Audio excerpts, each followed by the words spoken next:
Sri Lanka's most powerful news brand. Newsfirst Newsline with Faraz Shaukat Ali. And a very good morning to you. This is Newsline, live as always from the Newsfirst studios in Dawson Street in Colombo.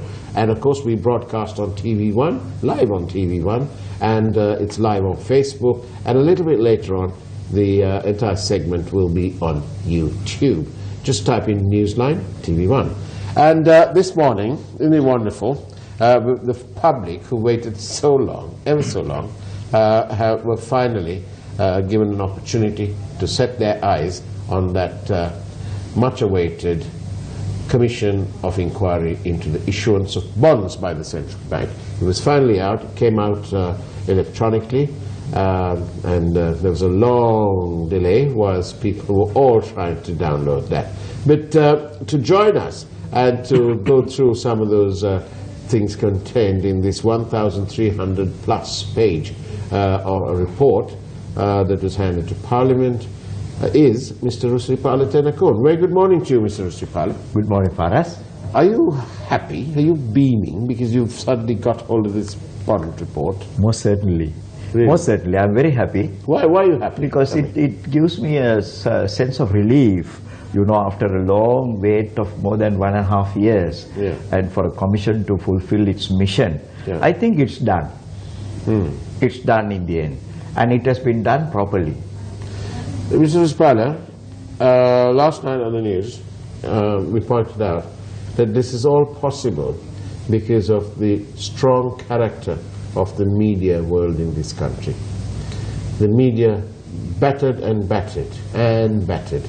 It was like Jeffrey Boycott and somebody else, and you couldn't get them out. And we, you know, the commitment, the strength, and the purpose of mind of the media ensured that the pressure was on. Yeah. And people like you who came along, Dr. Vijay Wardana, and several people, all contributed to keeping up the momentum.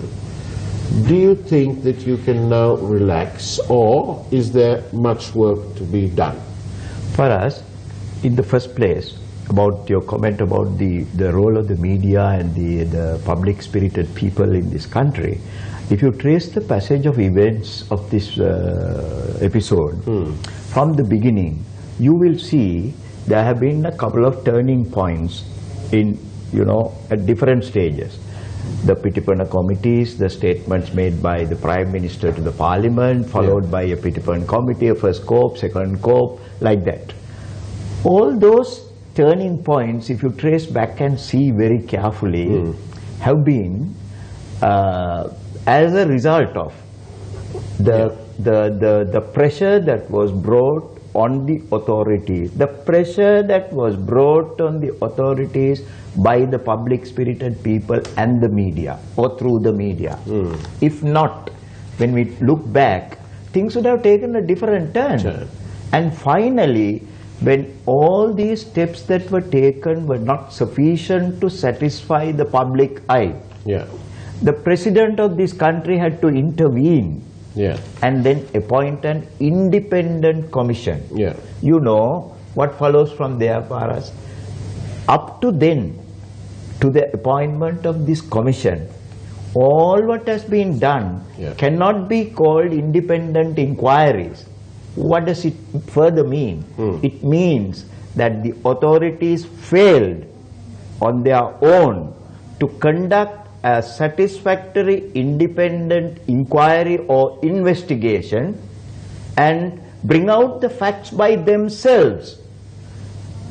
Whether it is failure to do so or whether it is deliberately avoidance to do so is a matter that the public has to decide.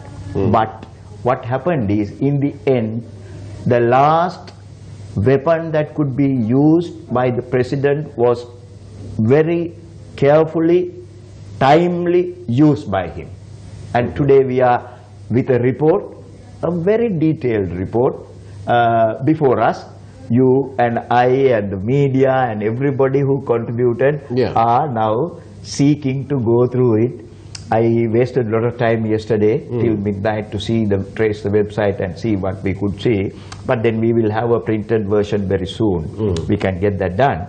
But you know, from what we traced, the browsing, the quick browsing that we did, I found that all elements of a fair play, independent play, impartial play has been there, is included in this report.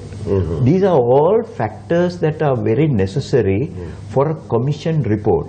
After all, now people expect this commission report to be the end in itself. I must confess, for us, this cannot be so, no? It only paves the way for a whole length of other procedures to follow. You know, like the judicial parts and then the other civic parts, various things. And it should only take off from this point onwards. That's true. You know, I think we better, I must ask you to clarify this, but it's like this. I am happy that the report has come out, but I am amongst a huge number of people who feel that this entire episode has cheated us, and it has cheated us because the level of this premeditated fraud has been established for all to see. All their lies has come out. It's coming out. It's coming out of the woodwork. It's all coming out. All their lies. The countless times, Mr. Rusiripala, that our own Prime Minister kept saying that there is no evidence of wrongdoing and so on. And just one little point. If that had been done, the other two bonds in 2016, the March 2016 ones, would have been avoided. And that is, in the Pitipena Committee report, and this Commission report says that the central bank did not take prompt action to implement the recommendations made in the report to install voice recording facilities and other monitoring mechanisms at the PDD, the Public Debt Department, and to improve the supervisory procedures of the Public Debt Department. At least that ought to have been done. And it wasn't. And it is now clear, when we examine the level of fraud committed in March 2016 with those bonds, it is absolutely crystal clear why it was in their favor not to have these things installed anyway. So when you take all these things, I feel that the people have been cheated. And now, of course, we've got something to prove that. For us, you are referring to the remedial actions proposed by the Pitipena Committee. You are only focusing. Just one little. You are only focusing on one aspect. You see, the whole matter depends on something else for us.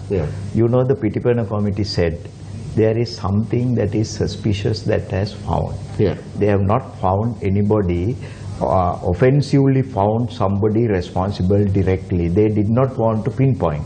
Nevertheless, they very clearly stated that this matter has to be investigated further because something untold, something unprecedented has happened. And the result was obvious. Of course, the result was seen. How it happened, why it happened had to be established. You know, there arises the main issue of this problem. The whole episode started with only one thing, one basic factor. That is, the Prime Minister insisting and giving instructions to the Governor of the Central Bank to change an age-old procedure that has been established and that was being followed by the Central Bank. Now, if under these remedial measures that was recommended by the Pitipena Committee, if at least the directive was reviewed by the Prime Minister in the context of what has transpired, because he gave it, he admits. He has given this instruction, without any prior knowledge in his own admission in the report, I can quote verbatim, he has said that he nor Arjuna Mahendran had conducted any inquiry or investigation or study into the direct placement and the private placement consequences and matters. So in such a context, having given a directive and that directive leading to a chaos, why didn't they review it? You see, it's absolutely reckless. No, installation of telephone lines, all that, those are practical, simple steps. But the basic factor has not been addressed, no. The reason why... I want to ask that. Now, we know that the Prime Minister, by his own admission, said that he insisted on changing the system. Yes. And so on. Yes. And we know that the system was changed. Yes. Right? We also know that it is now back to the old system. Yes. All that is known. Yes. But what we don't know, Mr. Rusiripala, and I wonder if you've read this report in detail enough to tell me the answer. When were those instructions given? Faraz, you are spot on, because I'm compelled to repeat it, you are spot on, because the instruction, the time at which and the forum in which it was given by the Prime Minister to Arjuna Mahendran is not established anywhere, neither has he been questioned on that issue, particularly in this whole report. At least I could not see. I was digging to find out whether the questions leveled at the Prime Minister directs at that point. No.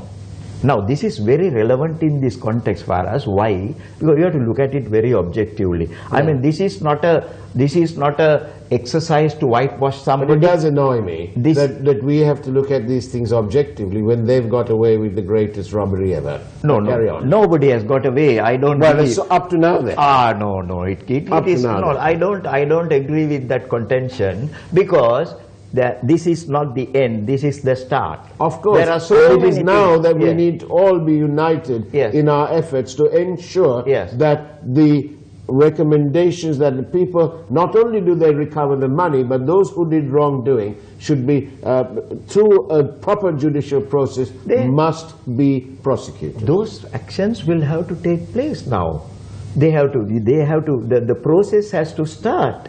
They have already started, we believe. But what is relevant, coming back to this point, when this instruction was given, why it is relevant? Can I quote a certain question that is directly asked by the Attorney General from the Prime Minister? Please do. Attorney General asked whether the Prime Minister was aware whether Arjuna Mahendran had carried out a comprehensive study about the direct placement and public auction prior to directing that they be stopped forthwith on the 27th of February. And the answer was? Prime Minister said he was not aware of any such exercise which had been carried out prior to 27th of February. Now, what does it conclude? He has given a directive to change a complete process that was being adopted and followed by the central bank without conducting any investigation or inquiry or finding out the pros and cons of the changes of such a system. You mean they didn't even appoint a little professional committee to tell them about this? Has been done in such a mighty hurry. That is why your question is very relevant. When was this directive given? At what point of time? They have had a meeting on the 24th. They have had a meeting on the 26th. And at none of these points, it is specifically stated whether this instruction was given. Now say, for example, this instruction was given, tomorrow is the auction. Today you give this directive to the governor, say, we presume.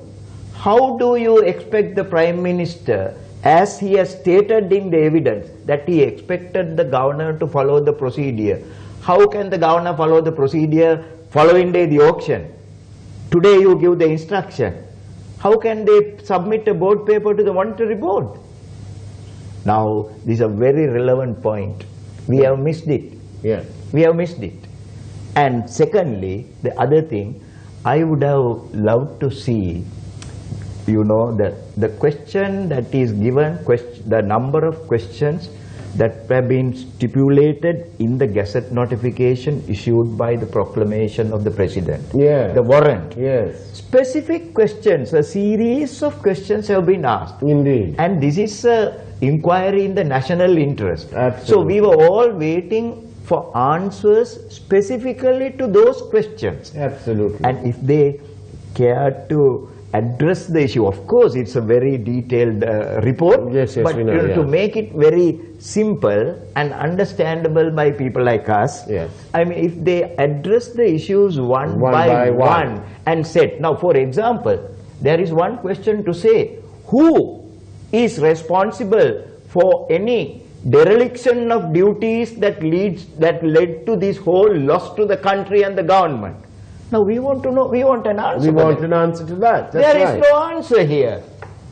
Exactly. At least by own action of an independently thinking, right-thinking person, if he admits, well, my conduct has been contributory, I am therefore taking the responsibility, we can be satisfied. But that is not happening. That is not happening. And this commission, we are aware, cannot ask somebody to resign. No, we know that. I mean, they can't. No. They can't, because we know that the commission is a giant, but we don't want to act them like a tyrant and dashing a person on the ground. That's right. Of course, you know, that's not what we want. But it would have, you're absolutely you are spot on in this, in this round, because if they had answered those questions step by step, logically, I mean, if we get a memo from our chairman, for example, or our group director, whoever, who's above us, and says, look, I want answers to this, 1, 2, 3, 4, 5.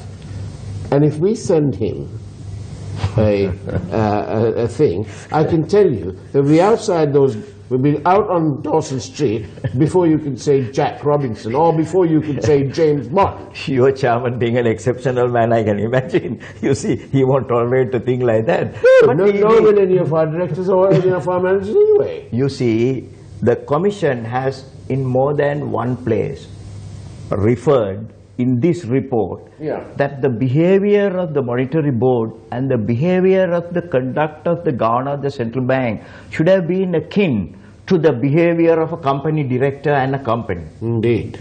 You see, I mean, very good similarity. Yes, and the commission have alluded to it. That's right. But when you go to see what has happened is, the shareholders of the company have misdirected the directors. The shareholders have had their own say at the expense of number of other shareholders. Yes. So this is what is bad about this whole thing. And I suggest, you know, in the public interest, your channel has done a great service to the country by bringing up this matter. Now, you see, it is also left to you all to find out, to explain the public, you know, the contents of the report, properly analyzed, properly described, properly addressed. You see, not in the form of some report, but in the form of how it should appear in the public eye. We need to simplify it and do it like elaborately do that. Yes, now that is what News First is very good at doing, and that's what we always do, and that's why our news is different. Because we don't simply report the news, we explain the news. And we point out the ramifications of those actions and so on, which is what the people want. Right? So we will be doing that and so on. But Mr. Rusiripala, you know, what about all these people who made such a song and dance? Sujeeva Sen Singh wrote a book, right? So many people went on a song and dance. What about those footnoters? How are they going to hold their heads high or even up and walk? People, for us, there is a very happy note for me in this whole episode. How many people are behaving in this manner? These Sarah Singhas, some others, you know, they are out of turn, talking senseless things and accusing the president, accusing everybody, bringing the whole government to disrepute. and making the government very difficult to carry on. I mean, see the number of people. There are so many others in the UNP who are very silently watching. Isn't that factor very consoling to you? It is definitely consoling to us, if not for those few shouting people who are shouting out of turn and for nothing. You see, so therefore they must remember that these few talkers, they only talk big. They are only few, small in number. They are small itself by themselves, but at the same time, even by number, they are a very handful of people. There are several others with whom this country should carry forward. So it is a question of eliminating those few disruptors and then carrying this country forward. What we want is the country to go forward. The president should be supported. There are so many. The bribery commissioner came in one of your programs, and he said, the chairman, he said these laws are outdated. He can't do a thing in the bribery department. I'm sorry, Mr. Rusiripala. I know what they say, and I've heard that, that. But it's absolutely frustrating in the extreme. When we want action, that's when they say, oh, this law is inadequate and that law is inadequate. No, the problem is at the end of the day, the people continue to be cheated. It is absolutely shameful again at what they've done to us. To our people, and they're loading it around in premium cars and flying around the world and staying in the best of hotels at our expense. It's not totally unjustified for people to think like what you have stated now. But the thing is, you know, this whole thing started with this after the 2015 change, and also after the election in 2015, and the new government came. So there are so many things have to be put in place, and we want the president to continue that good thing, you know. That is what is important. And I am very unhappy over one thing. I don't know what made president to ask for this term, his term thing. People in this country voted in January 2015 for a president to continue his period for 6 years. Absolutely. I don't know the law. I don't know how it is determined or interpreted by various things. But your expectation was that he was going to be there for 6 years. The expectation of the people, sovereignty of this country. And we expect the legislature, the judiciary and the executive to carry out our power. They don't have any power of their own. Is it possible for you and I to petition the Supreme Court and say to them, could we have a full bench to look at this matter? I wish I could do that, Faraz. Is there a provision? Shall we find out? Most certainly there should be a provision. Ask for a bigger bench to give a judgment again, to review this thing. Because in the context of the public expectation and what we voted him for appears to be by the smuggling of a small section into the amendment, the 19th. He has been deprived of continuing his period which the people expected him to continue. Quite. Whenever people voted, they voted in the secure knowledge that he'd be there for 6 years. You know, that you're absolutely true. And we must look into that bit. We shall have to call these President's Council who give us. Now then, Mr. Rusiripala, Arjuna Mahendran is not here. Arjuna Aloysius is here. All the others named in that report are here. Please put me out of my misery and tell me why our law enforcement authorities apparently have done nothing thus far. One day is too late. They got the report, the president of our country said so, and what are the police doing? Why has nothing happened so far? For us, looking at the report, I'm of course extremely happy the way that the Commission has spelled out the steps to be taken on in the various matters. These people. You know, Arjuna Mahendran may be today absconding from here, living elsewhere. But the arm of the law will be strong enough to bring him down and to subject him to the the course of action that is recommended in this commission report. You know, it says in one place that Arjuna Aloysius should be penally punished, and the recovery, somebody in the parliament, somebody was talking that there is money in the central bank. Well, absolute nonsense. Absolute rubbish. Yeah. Because on the one hand, you know, it cannot dilute the I think gravity that somebody was the Prime Minister, by the way. gravity of the crime. Yeah. The commission has gone beyond. Yeah. Commission has said charge the fellow at least twice the loss. That's right, yes. It clearly says. It says so twice that is loss. why I'm happy, you Yes, know. because at 8.5 billion, Yeah. twice loss, that's the EPF losses. Yeah. 8.5 times 2 is 17. 17. They've got about 11 billion. So this is also, I mean, in as much as, you know, there have been several distortions in the past, they are continuing to be giving distortions and disruptions. I only pray for one thing for us. When this report is being tabled and discussed in Parliament, let there be sanity in the Parliament. Let at least there be 1 or 2 persons who will go point by point on this report and then make it known to the public what they feel as the Parliament, the supreme body of this country, without rubbing shoulders with the others and without shouting slogans and doing various other nasty things. But at the end of the day, I'm going to state something so obvious, but it needs to be stated. All politicians are the same. They all act for themselves. That's the way it is. You know, that's the way it is, Mr. Rusiripala. But it's interesting to see how these monies are going to be paid back. I did a little calculation there. You talk about nearly 20 billion to come out of one lot. Arjuna Mahendran is supposed to be paying back 688 something million, because that was the avoidable initial loss. You are using a very good term, avoidable. That leads to another thing. Yeah.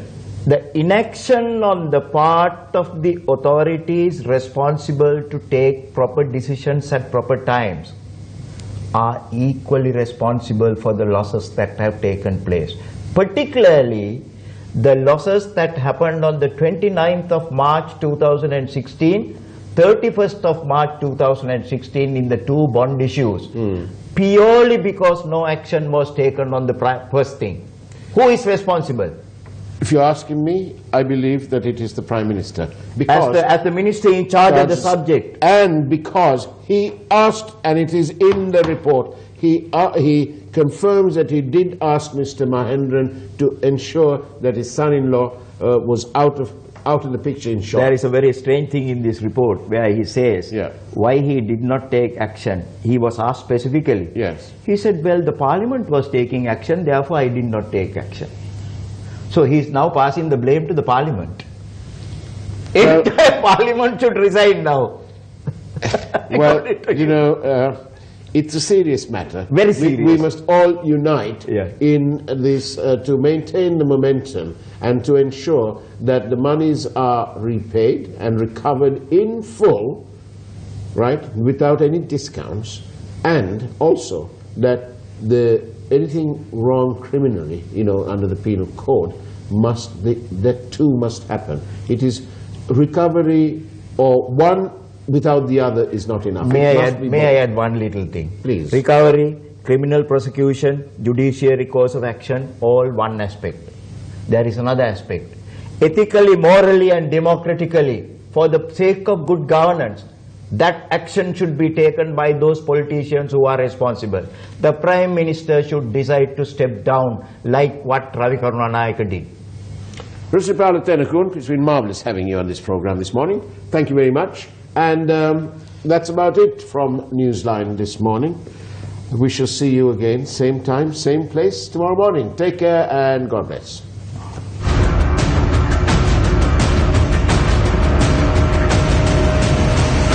Newsfirst, Newsline.